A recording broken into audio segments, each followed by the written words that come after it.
Would you like to try some delicious Japanese sake?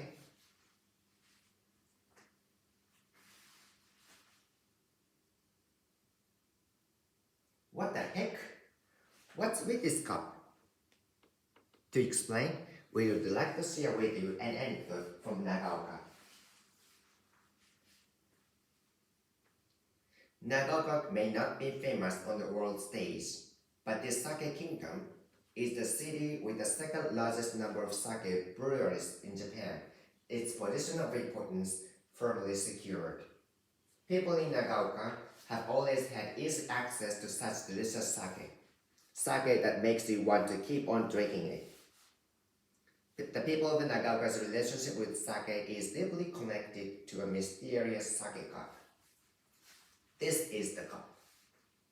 At first glance, it looks like a cute shot glass. Someone knowledgeable about Japanese sake might think it is ochoko, a traditional sake cup.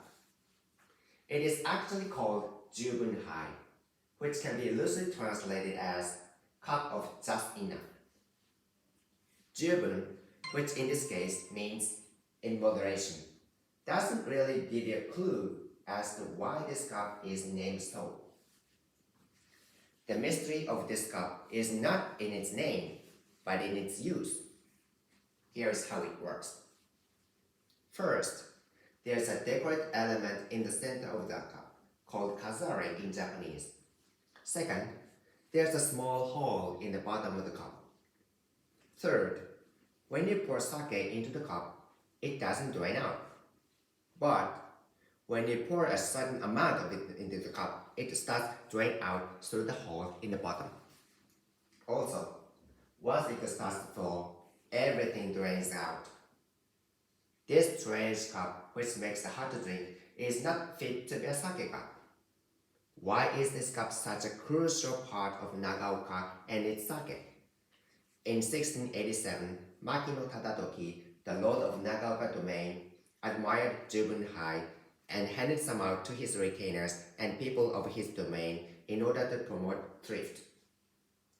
It can be said that this was an embodiment of Makino clan's policy of Josai Senjo, always have the spirit of being on the battlefield, or in other words, always be prepared for battle.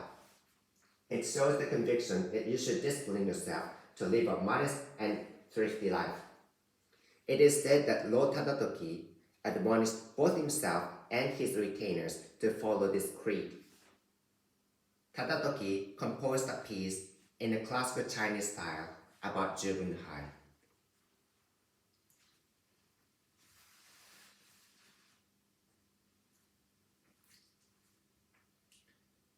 In those days, alcohol was a much more valuable commodity compared to a current day and age. It was likely that Tadatoki wanted his people to drink alcohol with care and moderation. Also, there was no telling when or where a battle would break out. Getting drunk could mean the difference between life and death. In a time when you can literally lose everything because you drink too much, the sight of every last drop of sake drained out of completely full jubunhai symbolized such grief. Some people might be thinking, wouldn't it be better if only just the excess drained out of the cup instead of everything? Well, let's look at some famous sake produced in Nagaoka. Nagaoka's rich nature and pure water give birth to high-quality sake. Even though we know it's not good to drink too much, it's very difficult to stop ourselves from drinking it. It's easy to picture some of the people in olden days drinking until they collapsed. That's why every last drop drains out of the cup. If it didn't, people wouldn't understand the idea of know your limits. Look closely at precious amount of sake poured carefully into jubunhai so that it doesn't go to waste. You'll be able to realize something. With even just a small amount, you'll be able to enjoy the flavor and special traits of each bottle, each sip. It's as if the thoughts of the people who made the sake are playing out like a movie right in front of your eyes. If you drink yourself senseless, You'll never notice the proper way to enjoy alcohol, nor the appeal of Nagaoka sake.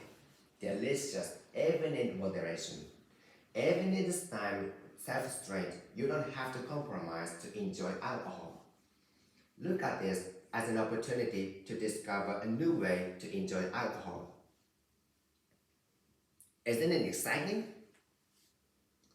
We look forward to the day when you come to Nagaoka and enjoy the scenery and sake. We hope you can feel our sentiment in each drop of sake.